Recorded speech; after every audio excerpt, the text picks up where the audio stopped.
주간 동안 평안하셨습니까? 한 주간 동안 살리는 그런 삶을 살아내셨습니까? 공감이 사람을 살립니다 라고 우리가 지난주에 함께 말씀을 받았는데, 공감하는 마음, 공감하는 말, 공감하는 행동으로 살리는 그런 인생을 잘 살아내셨습니까?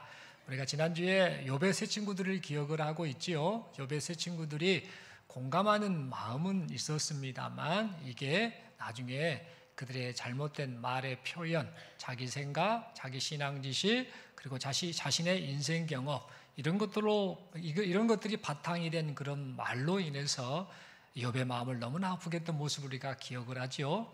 또 반면에 우리 예수님은 요한복음 11장에 보니까 친구 나사로가 죽었을 때에 어떻게 반응하셨습니까? 눈물로 우셨지요. 그런데 우리가 지난주에 살폈던 것처럼 예수님께서는 나사로가 죽었을 때에 그 소식을 듣고 살릴 계획을 가지고 계셨습니다. 그리고 우리 예수님께서는 살릴 능력도 있으셨습니다. 그리고 마침내 그 죽은 나사로를 살리셨지 않습니까? 그러면 굳이 나사로의 무덤 앞에서 우실 필요가 전혀 없었지 않았겠습니까?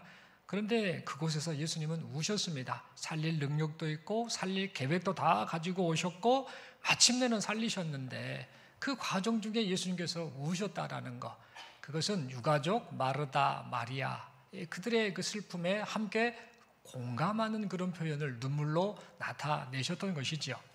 이처럼 우리는 우리 인생 가운데 공감하는 마음, 공감하는 말, 공감하는 행동으로 인생을 살았으면 좋겠습니다.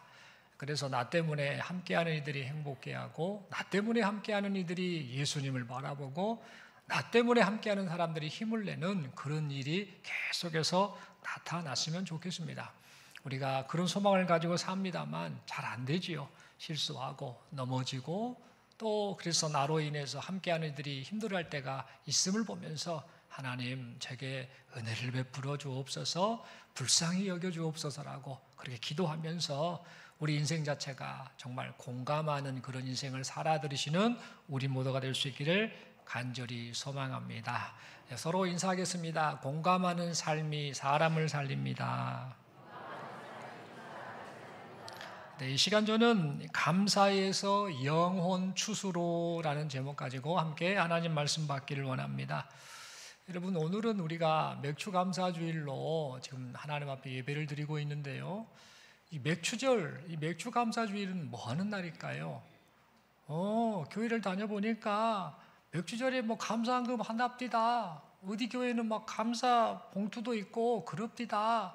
그래서 남들 하길래 나도 그냥 하요. 이렇게 생각을 하면서 혹시 맥추감사주일을 지금 보내고 계시지는 않습니까?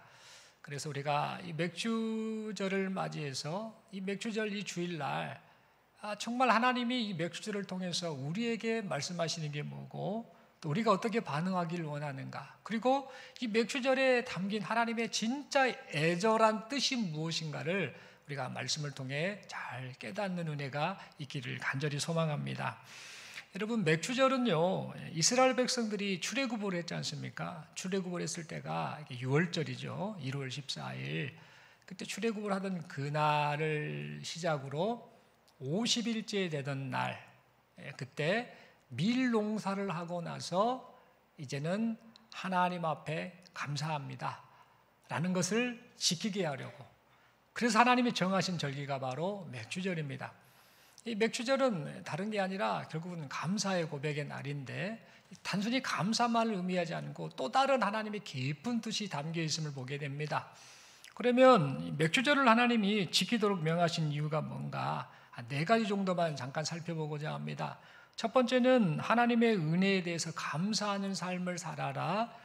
그리고 네가 지금 소유한 것들 있지 않느냐, 네가 지금 누리고 있는 거 있지 않느냐, 네가 지금 얻은 거 있는 거 있지 않느냐, 그거 다 내가 허락한 거야, 내가 준 거야, 그거 잊어서는 아니 돼 라는 그런 목적을 가지고 이스라엘 백성들에게 장차 가나안 땅에 들어가면 맥추절을 지키라 라고 말씀을 해주셨습니다.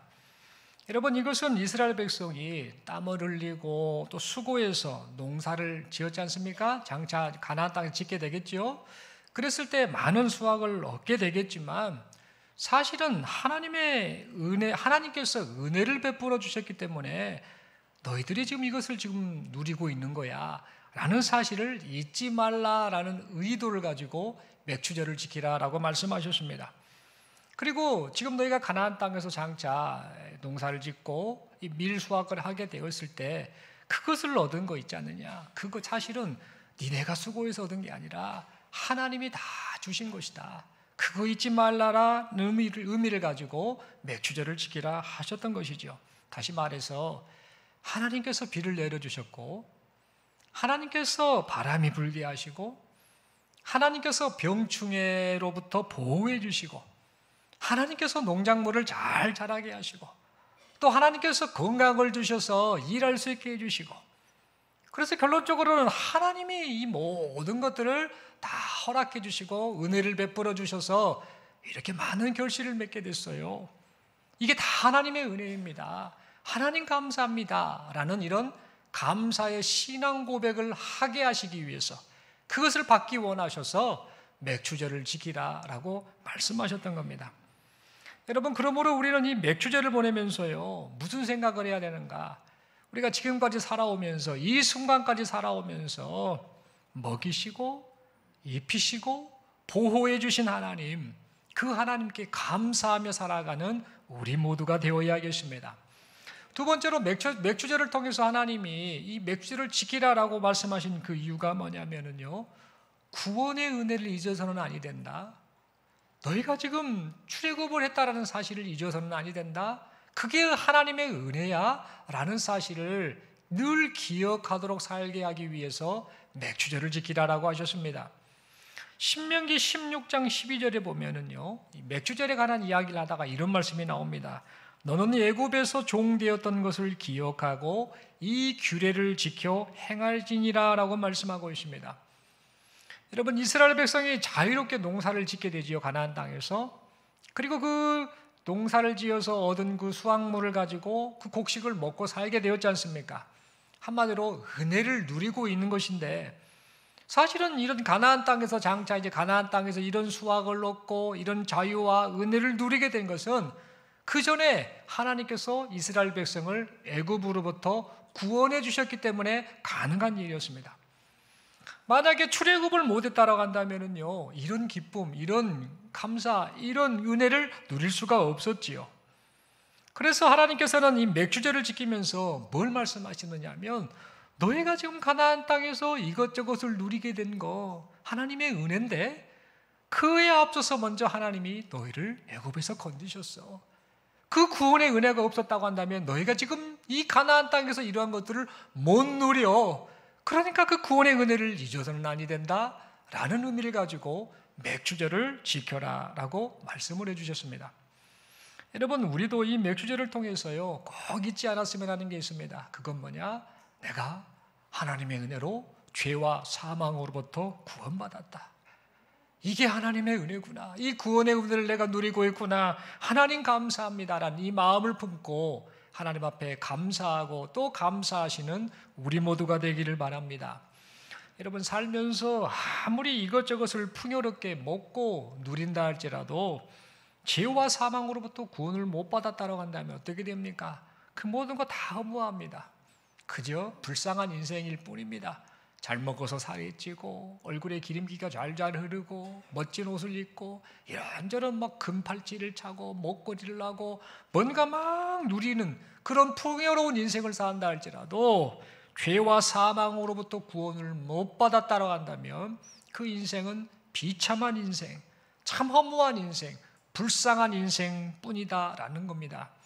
그런데 하나님께서 그런 인간들 가운데에 여기 모인 우리를 불쌍히 여기셨습니다. 그래서 아드님이신 예수님까지 희생시키면서 우리를 구원해 주셨습니다. 그 결과 우리가 영생을 누리게 되었습니다. 여러분, 그러므로 이 사실을 기억하면서 이 맥추절을 맞아서 하나님께서 베푸신 최고의 은혜, 즉 구원의 은혜를 생각하면서 감사합니다. 하나님 감사합니다라고 그렇게 고백하는 우리 모두가 되기를 바랍니다. 여러분, 세 번째로 하나님께서 이 맥추절을 지키라라고 하신 그 이유가 뭐냐면요, 함께하는 공동체 속에서, 공동체 가운데서 그 하나님이 베푸신 은혜, 하나님이 이끌어 주신 은혜, 그 은혜를, 그 기쁨을 이제 함께하는 지체들과 함께 나누며 살라. 너만 누리지 말고 함께하는 이들과 함께 나누라라는 의미를 가지고 맥주절을 지키라 하셨습니다. 신명기 16장 10절 11절 말씀은 다음과 같이 말합니다. 네 하나님 여호와 앞에 77절을 지키되, 이 77절은 지금 맥주절을 의미하는 겁니다. 여기서 잠깐 말씀을 드리자면 이 맥주절은 6월절 이후에 50일째 되는 날, 그때가 맥주절이라고 말씀드리는데 이것을 다른 말로 오순절이라고도 말합니다. 그리고 77절이라고도 말을 합니다. 7 곱하기 7 49죠. 그래서 77절로 표현이 되는데, 지금 신명기 16장 10절 11절에서 네 하나님 여호와 앞에 77절을 지키되 네 하나님 여호와께서 네게 복을 주신 대로 네 힘을 헤아려 자원하는 예물을 드리고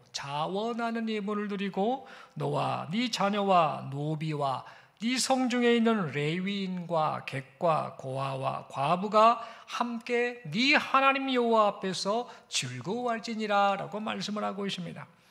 이 말씀은 무슨 뜻이냐면 맥주절을 지키는 자들이 하나님께서 자신에게 복을 주신 대로 그 복을 생각하면서 자원하는 마음으로 자기의 형편에 따라 하나님 앞에 정직하게, 하나님 앞에 진실하게 그 예물을 드려서 그 예물을 통해 어떻게 사용하는가? 자녀, 노비, 레위인, 객, 고아, 과부. 즉 이들은 누구냐면요, 소외되기 쉬운 사람들이거든요. 관심을 별로 안 가질 만한 사람들. 그들을 생각하며 그들과 함께 음식을 나누어 먹으면서 우리가 하나님의 은혜로 여기까지 왔습니다. 우리가 하나님의 은혜로 구원받았습니다. 다 이 모든 것이 하나님의 은혜입니다라고 하며 서로 그 하나님의 은혜를 나누는 그런 말씀이 바로 이 신명기 16장 10절 11절 말씀이라는 겁니다. 여러분, 그러므로 우리는 이 맥주절을 통해서 하나님께서 우리 자신에게 주신 복을 감사하면서 나만 누리고 나만 즐기고 나만 행복해 할 것이 아니라 그 받은 복을 자원하는 마음으로 하나님 앞에 예물 드림으로 그것을 통해 소외된 사람들 있죠. 그 소외된 사람들과 함께 나누면서 하나님의 구원의 은혜, 하나님의 인도해 주신 그 은혜를 함께 감사하는 그런 맥주절을 보내야 되겠습니다. 여러분, 네 번째로 하나님께서 맥주절을 지키라라고 하신 그 이유가 있는데요, 이 네 번째 내용을 말씀드릴 것이 사실은 오늘 본문 말씀을 해석하는 핵심입니다. 여기까지 온 건 하나님의 은혜이고 구원해 주신 거 하나님의 은혜입니다라고 고백하는 것과 동시에 그 은혜를 함께 지체들과 나누는 것, 이것이 맥주절에 담긴 큰 의미인데, 이것이 최종 결정이 아니라, 최종 결과가 아니라 진짜 하나님께서 이 맥주절을 통해서 우리에게 말씀하시고자 하는 뜻이 따로 있더라라는 겁니다. 그것은 뭐냐? 이 맥주절을 통해서 성령이 강림하고 복음의 추수가 있을 것이다라는 사실을 하나님께서는 미리 가르쳐 주시려고, 미리 보여주시려고 맥주절을 지키라라고 말씀하셨습니다. 여러분, 맥주절은 아까 말씀드린 것처럼 오순절이라고 말씀드렸죠. 6월절부터 50일째 되는 날 지키는 절기라고 해서, 그때 밀 수확을 해서 첫 열매를 하나님께 드리는 그 절기가 맥주절인데, 오순절, 5오자에다가 열흘 순자를 씁니다. 50일째 되는 날이라고 해서 오순절로 이렇게 불립니다. 맥주절이 오순절로 불린 이유는 말씀드린 것처럼 50일째 되는 날, 그렇게 하나님 앞에 드리는 절기다라고 하기 때문이죠. 일명 77절로도 불리게 됩니다. 그런데 여러분, 이 맥주절, 다시 말해 오순절, 이것은요, 성경을 봤을 때 굉장히 중요한 절기였음을 우리는 확인하게 됩니다. 사도행전을 보면은요, 신약시대에 이 맥주절, 즉 오순절에 놀랄만한 놀라운 사건이 하나 발생을 했지요. 어떤 사건입니까? 사도행전 2장 1절, 2절, 3절의 말씀을 보면 오순절에 성령이 강림했습니다. 그리고 어떻게 됩니까? 그날 3,000명 이상 되는 사람들이 회심을 합니다. 마음을 돌이키고 회개하고 주께로 돌아옵니다. 그리고 예수님을 믿게 되지요. 그래서 그 결과 교회가 탄생을 하게 됩니다. 맥주절날, 즉 오순절날 그 일이 있었다라는 겁니다. 여러분, 결국 이러한 것들이 무엇을 말하는가? 그것은 뭐냐? 맥주절은 단순히 농작물의 추수만을 의미하지 않고 결론적으로 이 맥주절에 담긴 의미는 뭐냐? 예수 믿고 구원받는 이 영혼들이 추수될 것이다라는 사실을 말해주는 절기가 바로 맥주절이다라는 겁니다. 여러분, 결론적으로 맥주절은요, 단순한 절기가 아닙니다. 그냥 교회에서 하는 행사인가 보다가 아니라 이 맥주절은 하나님이 주인이십니다. 하나님이 공급해 주셨습니다. 다 하나님의 것입니다라고 고백하는 신앙 고백을 하는 그런 절기이고, 하나님의 은혜로 구원받았습니다라는 것을 고백하는 그런 절기이고, 그 감사의 마음을 가지고 그 하나님의 은혜와 사랑을 공동체와 함께 나누는 절기입니다.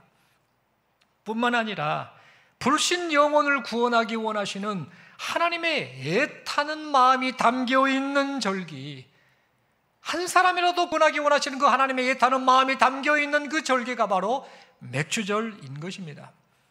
여러분, 그러므로 우리 모두는 이 맥주절을 맞아서요, 하나님의 주인 되심을 고백하기를 바랍니다.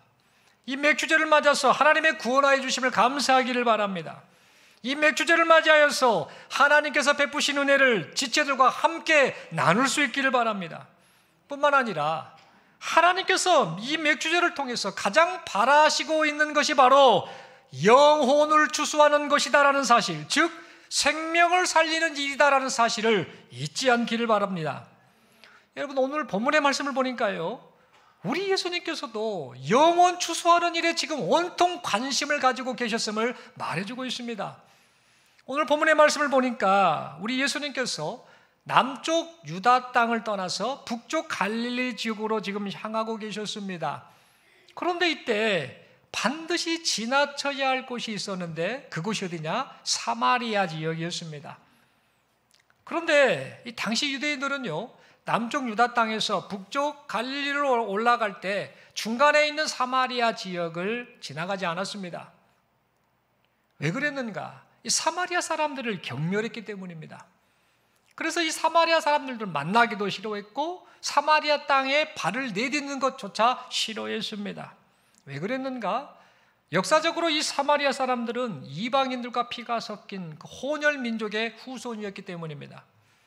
게다가 모세 오경을 중심으로 하나님을 섬긴다라고 신앙을 고백하는 것 같지만 혼합 종교에까지 빠져 있었던 상태인지라 유대인들은 이 사마리아 사람들을요, 개처럼 취급을 했습니다. 그래서 당시 랍비들은, 랍비는 선생들을 말합니다. 이 훌륭한 이 선생들은 유대인이 사마리아 땅으로 간다, 그 땅을 밟는다라고 하는 것은 그 사람 자체가 부정해지는 것이다라고 말할 정도로 당시의 사람들은 이 사마리아 땅 가기를 꺼려했습니다. 이런 이유 때문에 유대인들은요, 어떻게 올라가는가? 남쪽 유다 땅에서 북쪽 갈릴리 땅을 가기 위해서 어떻게 하느냐? 남쪽 유다에서 요단강을 오른쪽으로 건넙니다. 건너고 나서 북쪽으로 직진을 합니다. 쭉 가다가 사마리아 땅을 지나고 나면 다시 요단강을 다시 건너서 북쪽 갈릴리로 올라갔습니다. 사마리아 땅 자체를 밟기를 싫어했던 것이죠. 왜 그랬는가? 사마리아 사람들이 꼴보기 싫어서 저런 부정한 것들, 개만도 못한 것들, 저런 것들하고 어떻게 우리가 얼굴을 보고 또 그들이 사는 땅에 발을 밟겠어? 라고 생각하며 그런 행동을 했던 겁니다. 분명 먼 거리임에도 불구하고 그런 고생을 마다하지 않고 그렇게 행동을 했던 겁니다. 그런데 예수님께서는 오늘 본문의 말씀을 보니까 유다 땅에서 갈릴리로 가실 때 그냥 사마리아 땅으로 향하셨습니다. 그러던가 말던가 그건 니네 생각이고 나는 한 사람이라도 더 구원하려고 난 지금 이 땅에 왔다 라고 하는 그런 마음을 가지고 우리 예수님께서 사마리아 땅을 가셨던 겁니다. 그리고 이 사마리아 지역의 한 지역인 이 수가라는 그 지역에 가셔서 그 동네에 우물에 이르렀다가 사마리아 여자 한 명을 만나셨습니다. 그런데 그 만났던 여자가 어떤 여인이었는가? 이미 남편이 5번이나 바뀌었습니다. 또 현재 6번째 만나고 있는 남자가 있습니다. 다시 말해서 인생 사연이 참 많은 그런 여인이었습니다. 이 여인은 자신에게 말을 건네면서 물 좀 달라라고 하는 이 유대인 이 사람이 이렇게 행동하는 것이 참 신기했습니다. 아니, 유대인들은 사마리아 사람들과 상종도 안 하는데 유대인 이 사람이 이 땅에 와가지고 내게 말을 건너네? 그리고 물을 달라고 하네? 이게 어찌 된 것이야? 라고 하면서 참 많이 의아해했습니다. 그런데 이 여인이요, 예수님과 대화를 계속해서 나누게 됩니다. 그리고는 깨닫게 되지요. 예수님의 말씀을 통해 알게 되지요. 예수님이 그리스도, 즉 메시아이구나라는 사실을 알더니 어떻게 하는가? 물동이를 던져놓고 마을로 막 뛰어갑니다. 사람들에게 알리기 위함이죠. 내가 그리스도를 만났다라는 사실을 알리기 위해서 마을로 향했습니다. 이때 예수님이 시장하신 것을 알고 먹을 것을 사러 갔던 제자들이 이제 예수님께 말을 합니다. 와서 말을 합니다. 예수님, 배고프시죠? 음식 좀 드세요 라고 이렇게 권합니다. 그러자 예수님께서 말하죠. 나에게는 너희가 알지 못하는 양식이 따로 있다 라는 무슨 말씀인고 하는 그런 애매한 말씀을 하십니다. 그래서 예수님의 말씀을 들은 이 제자들은 말하죠. 누가 우리 예수님께 먹을 것을 따로 갖다 드렸나 봐. 누가 갖다 줬지? 라고 하면서 서로 이런 이야기를 했던 것 같습니다. 그러자 예수님께서는 이렇게 말씀하시죠. 나의 양식은 나를 보내신 이의 뜻을 행하는 것이고 그의 일을 온전히 이루는 것이다 라고 말씀하시면서 예수님의 관심이 온통 하나님의 뜻을 이루는 것, 다시 말해 영혼을 구원하는 일에 있음을 그 말씀을 통해 나타내셨습니다. 그리고는 우리 예수님께서 농사와 관련된 두 가지 속담을 다시 말씀하십니다. 첫 번째 속담이 뭐였는가? 넉 달 후에나 추수가 이르겠다라는 이 속담. 당시 사람들 사이에 이 말이 있었거든요. 넉 달 후에나 추수할 때가 이르겠다라는 이 말을 사람들이 했었는데 이 말을 우리 예수님께서 그 속담을 인용해서 그 말씀을 하셨던 겁니다.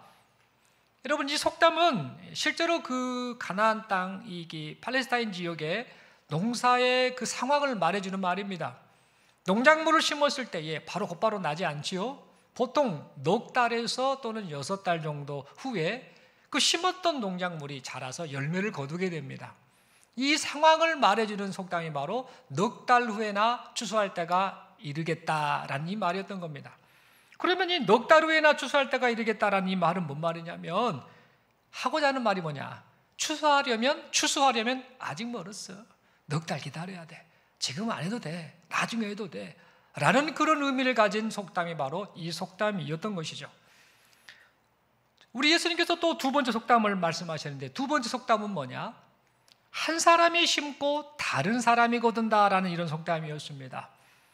여러분, 이 속담은 농작물을 심는 자와 그 심은 농작물이 자라서 열매를 맺게 되는데 그 열매를 거두는 자가 실제로 달랐던 당시 농경사회의 상황을 말해주는 그런 속담이었습니다.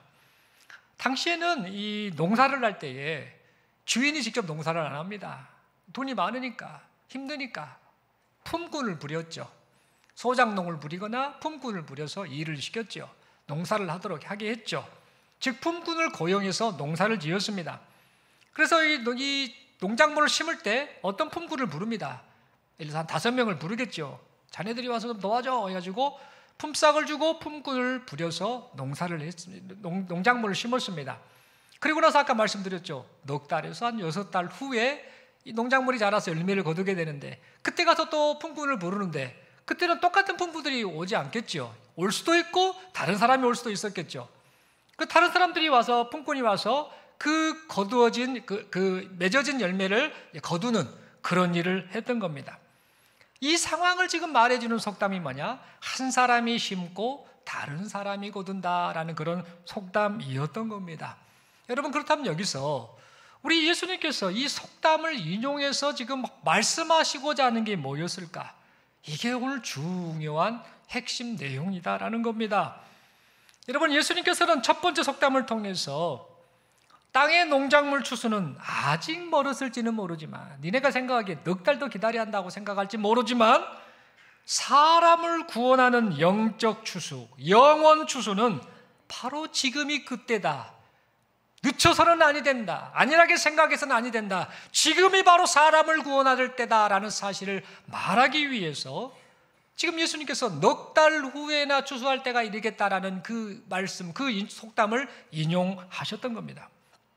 그래서 제자들을 향해서 눈을 들어서 밭을 봐라. 희어져 추수 때가 되었다라고 말씀하시면서 지금이 바로 여인의 말을 듣고 예수님께로 오고 있는 저 사마리아 사람들, 지금 내게로 오고 있는 저 사람들이 구원받을 때다라는 사실을 그렇게 간접적으로 말씀을 하셨던 겁니다. 그리고 두 번째 속담을 통해서는요, 농작물을 추수할 수 있는 것이 이미 누군가가 씨를 뿌렸기 때문이고, 그래서 나중에 누군가가 그것을 거두게 되는데, 거둘 수 있는 이유가 누군가가 이미 씨를 뿌려 놓았기 때문에 가능한 것처럼 지금 사마리아 사람들이 지금 내게로 오고 있는데, 그래서 그들을 구원하는 영적 추수가 가능하게 된 것인데, 이것은 사실 하나님께서 선지자들이나 세례 요한과 같은 이런 사람들을 통해 이미 복음의 씨앗을 뿌려 놓으셨기 때문에 가능한 일이다라는 사실을 말씀하셨던 것입니다. 여러분, 결국 우리 예수님께서는 이 말씀을 통해서요, 뭘 원하셨는가? 영적 추수가 지금 이루어지길 원하신다라는 거. 그리고 영적 추수의 일꾼으로 제자들이 함께 참여해서 하나님이 그토록 원하시는 영적 추수, 영원 추수가 이루어지기를 바라셨다라는 사실입니다. 여러분, 그러면 결과가 어떻게 됐을까요? 요한복음 4장 39절, 오늘 본문 후반 그 다음 절입니다. 그 말씀을 보면 여인의 말을 듣고, 예수님을 만났던 남편이 6명이나 있었던 그 여인의 말을 듣고 동네 중에 많은 사람들이 어떻게 됩니까? 그 많은 사마리아 사람들이 예수님께로 와서 예수님을 믿게 되십니다. 그리고 요한복음 4장 41, 42절의 말씀을 보면은요, 이 마을 사람들이 예수님께 청합니다. 우리랑 좀 더 함께 있어 주시면 안 되겠습니까? 이렇게 청하니까 예수님께서 이틀을 더 거기 함께 거하셨습니다. 거기 함께 거하시면서 말씀을 가르치시니 믿는 자가 더욱 많아지게 됐습니다. 그래 놓고는 이 사람들이 말을 합니다. 그 많은 사마리아 사람들이 여인에게 고백을 합니다. 처음에는 이 말을 듣고 우리가 예수를 믿게 되는데, 이제는 예수님을 만나 그 말씀을 직접 듣고 나서는 예수님이 세상의 구주이신 것을 우리가 알고 믿게 되었다라고 그렇게 고백을 하게 되었습니다. 여러분, 결론적으로 어떻게 됐는가? 영원 추수가 그렇게 일어났던 겁니다. 유대인들이 보기에 버려진 땅이었죠. 유대인들이 보기에 부정한 땅이었죠. 부정하고 버려진 땅이었던 사마리아가 영원 추수 현장이 되었던 것입니다. 사랑하는 성도 여러분, 그러므로 우리 모두는요, 이 맥주절을 맞이하여서요, 하나님께서 베푸신 구원의 은혜를 마음에 새기고 지금까지 살아오면서 얻고 누리는 모든 것들 다 하나님의 공급하신 것이다라는 사실을 감사할 뿐만 아니라 그것을 지체들과 함께 누리고, 더 나아가서는 하나님께서 가장 바라시는 일이 영혼 추수다라는 사실을 믿고 우리의 삶의 현장 속에서 복음 전도의 사명을 잘 감당하시는 우리 모두가 될 수 있기를 바랍니다. 여러분, 나중에 때가 되면 일명 넉 달 후에나 그때가 있겠지, 이런 안일한 생각을 좀 버렸으면 좋겠습니다.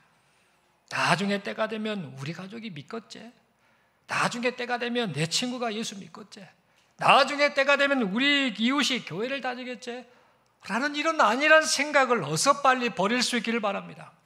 여러분, 지금이 바로 추수할 때입니다. 지금이 바로 구원의 때입니다. 지금이 바로 우리가 복음을 들고 나갈 때라는 사실을 잊지 않기를 바랍니다.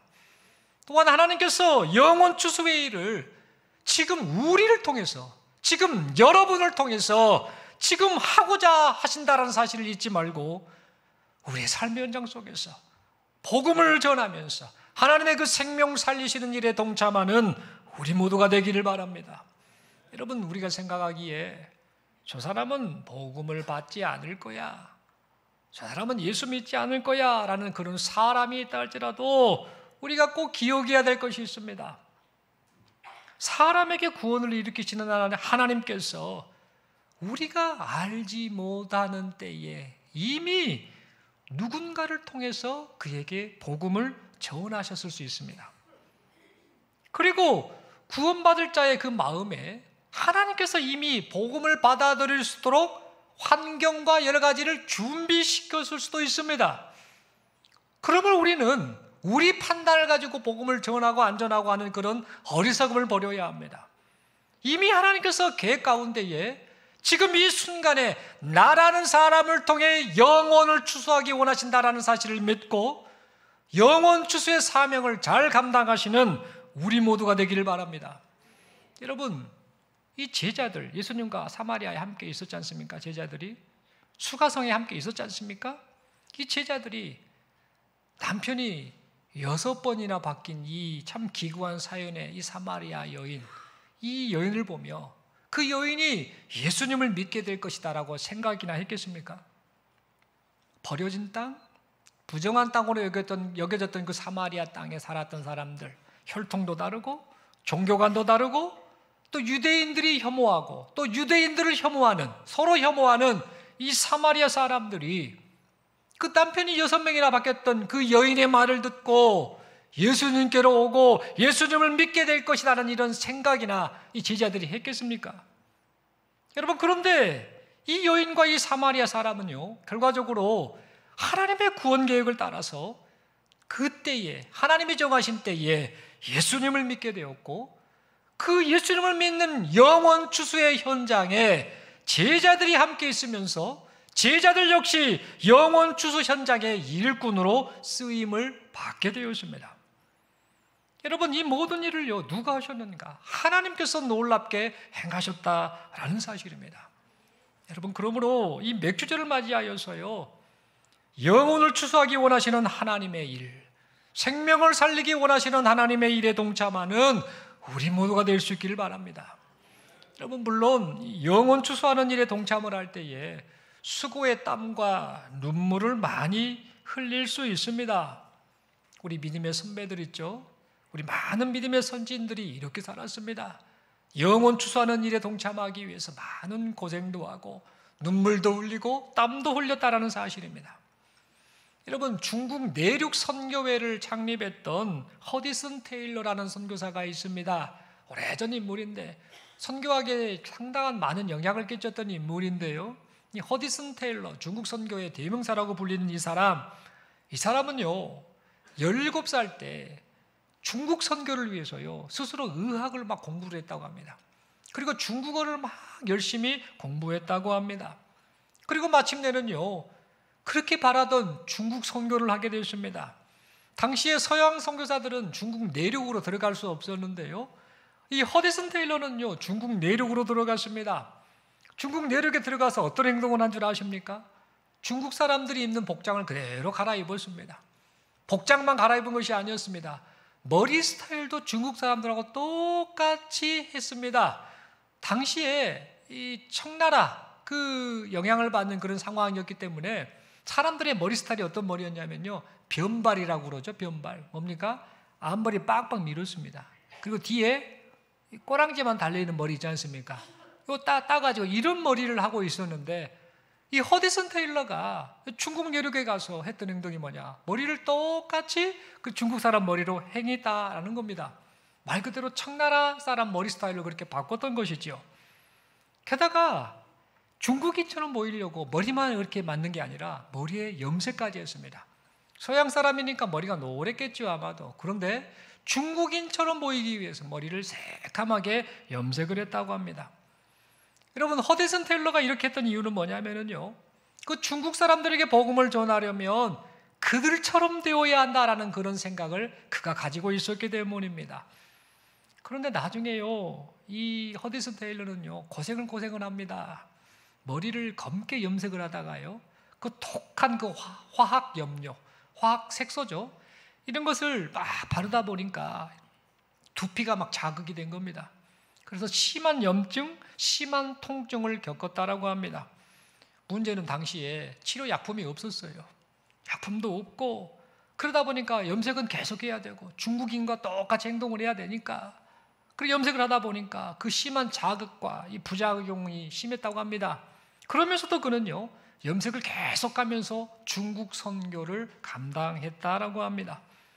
나중에 이 허디슨 테일러가요 인생을 돌아보면서 그 당시에 그 심경을 회고한 회고록이 있는데 그 회고록에 이런 고백을 했습니다.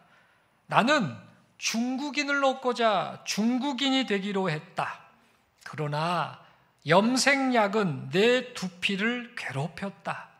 하지만 그 아픔 속에서도 그들을 위한 사랑을 멈출 수 없었다라고 그렇게 회고하며 그 글을 남겼다라고 합니다.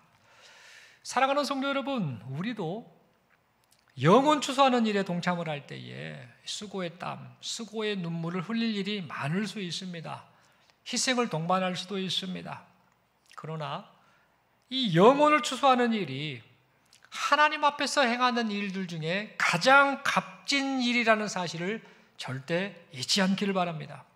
그리고 영혼을 추수하는 일에 동참하는 것이 바로 하나님께 드리는 최고의 감사 행위이고 하나님을 진심으로 사랑하는 최고의 사랑 고백이다라는 사실을 잊지 않기를 바랍니다.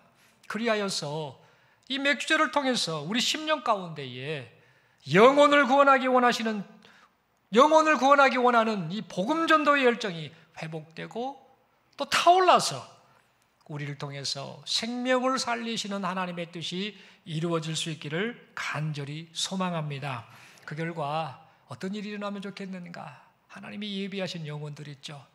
여러분의 가족, 여러분의 친구, 여러분의 이웃들 중에 아직 예수를 믿지 않는 사람들, 영생을 소유하지 못한 사람들, 그들이 우리의 이 생명 살리시는 일에 동참하는 우리의 행동을 통해서 그들이 예수를 믿고 그들이 구원을 받아서 우리가 누리는 영생을 함께 누리게 될 줄로 믿습니다. 우리 하나님께서 지금 여기 모인 우리를요, 영혼 추수의 일꾼 삼으셨다는 사실을 믿고 우리에게 허락하신 인생 시간 동안에 오직 예수 증거하는 일에 힘쓰시는 우리 모두가 될 수 있기를 간절히 소망합니다. 우리 서로에게 이렇게 권면하며 인사하겠습니다. 지금까지 지내온 모든 것 하나님의 은혜입니다. 조금 마음을 조금 더 담아가지고 해주십시오. 입으로만 지금까지 지내온 하나님의 은혜입니다 이러지 마시고 진짜 마음을 담아서 다시 한번 인사하겠습니다. 지금까지 지내온 모든 것 하나님의 은혜입니다. 한 번 더 인사하겠습니다. 구원의 은혜를 잊지 맙시다. 마지막 손을 들고 서로에게 권면하며 축복하며 인사하겠습니다. 영혼을 추수하는 일꾼으로 사십시다. 아멘이십니까? 여러분, 맥주절은 뭐 하는 날입니까? 헌금 내는 날입니까? 그냥 똑같은 주일이요 이런 마음을 혹시 가지고 계시지는 않습니까? 이 맥주절을 통해서 하나님의 구원을 잊지 말라고 하십니다. 맥주절을 통해서 네가 지금까지 살아오며 네가 고생했다 수고했다라고 흘렸던 땀과 눈물이 있는데 그리고 많은 결실을 얻었는데 그거 네 거 아니야. 하나님이 주신 거야. 그거 잊지 마. 하나님께 감사해 라는 그런 날이 바로 맥주절이라는 겁니다. 그리고 네가 누리는 것들 있지, 혼자 잘 먹고 잘 살아서 네만 배불리지 말고 소외된 지체들을 생각하며 함께 나눠라. 그것이 바로 맥주절이야 라고 말씀한다는 겁니다. 그리고 마지막 결론은 뭐냐? 이 맥주절은 뭐냐? 하나님이 한 사람이라도 구원하기를 원하셔.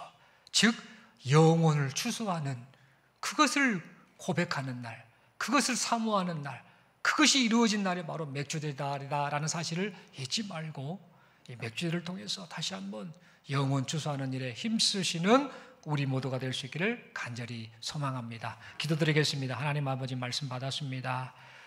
이 맥주절을 통해서 우리 안에 감사가 넘쳐나게 하시고 이 감사에 그치지 않고 감사가 영혼 추수로 나타나는 우리 모두가 되게 하여 주옵소서. 맥주절을 보내면서 하나님의 그 영혼을 구원하기 원하시는 그 마음을 잘 깨달아서 그 마음을 품고 하나님의 그 생명 살리시는 일에 동참하는 우리 모두가 되게 하여 주옵소서. 감사합니다. 예수님 이름으로 기도드리옵나이다. 아멘. 다음